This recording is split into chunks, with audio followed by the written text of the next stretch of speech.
You ever look at a Pokemon and wonder, who the f comes up with this? In 1970, a small neighborhood in Japan had a kid named Satoshi Tajiri. Satoshi loved to collect different species of bugs. As he got older, he found a love for video games. He made a video game magazine called Gamefreak. After graduating college, Satoshi went back home to find out that his old stomping grounds got completely industrialized. Satoshi felt bad for the kids that lived there that couldn't experience that neighborhood the way that he did when he was growing up. That's how Capsule Monsters was formed. First three designs were Rhydon, Clefairy, and Lapras. The original set of Pokemon, there were hundreds of concepts that they narrowed down in a popularity contest to 151. Designating these types and adding the moveset to these Pokemon took 3 years because there were only 9 people doing it. And even after the original set of Pokemon were finally done, the original 9 creators had their hands completely full. They still had to pitch the game to Nintendo. Original documents pitching this game to Nintendo had some very questionable creative decisions that I'm glad that they retracted on. The early versions actually had the trainers fighting after the monsters battle,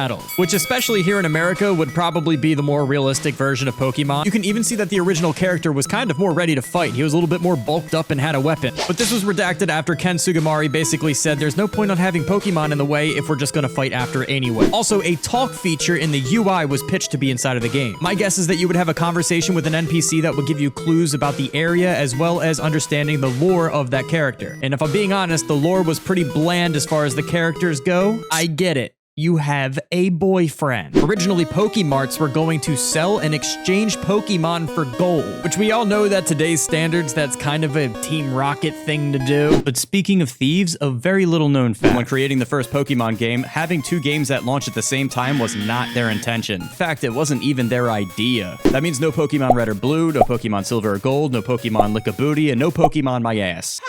Pokemon's original intention was just to launch a single game like every other game does until they came across a unlikely competitor that gave them the idea. For the Japan launch of Red and Green, they had serious hurdles to jump over with Nintendo. Nintendo was having a hard time understanding the concept of putting a monster in your pocket and collecting them and how that would appeal to any audience. Especially in the United States, they thought that a Japanese pocket monster game just would not appeal and would not sell. Keep in mind that a lot of Japanese culture like anime was not very popular in the 90s in America. A little known fact was that the Game Boy was actually dying. The Game Boy was 7 years old and it had declining sales in Japan and America. Satoshi Pokemon Company and Game Freak knew that they had to revolutionize the one feature that Game Boy had that other consoles did not, the trading cable. They ended up in a meeting with no other than Shigeru Miyamoto, creator of Mario, had stepped in. Miyamoto was the one to suggest 2 separate cartridges with different Pokemon but identical gameplay. In other words, if it wasn't for the creator of Mario, Pokemon would be selling single cartridge games. After their 6-year development process concluded, Red and Green had launched in Japan on February 27th, 1996. So how did it do? In 1996, Sega Saturn was a thing, cell phones looked like this, gas prices were 70 cents a gallon, and the Dallas Cowboys won their last Super Bowl to date.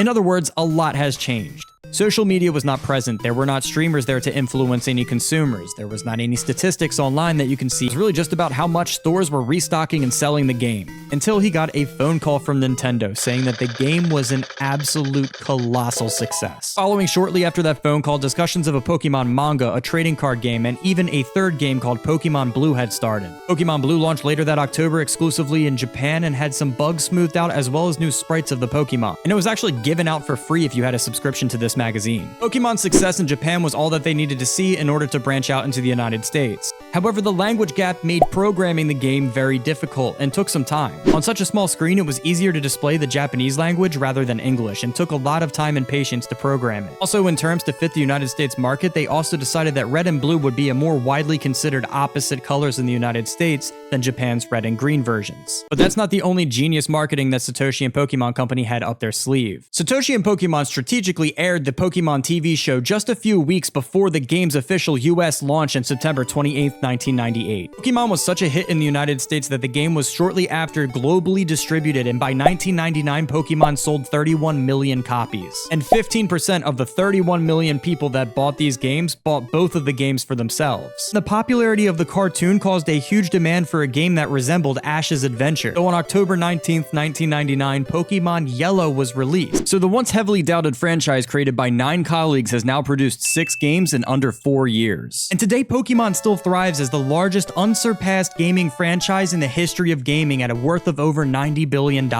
which triples its competitor at number 2 being Mario at $30 billion. Which makes me wonder if Shigeru Miyamoto ever regrets giving that $1 billion cartridge idea. Satoshi's dream had come true on a colossal scale. and on a global scale help people come together and enjoy collecting, battling, and experiencing Satoshi's creations. And it's all thanks to the young bug catcher from Japan.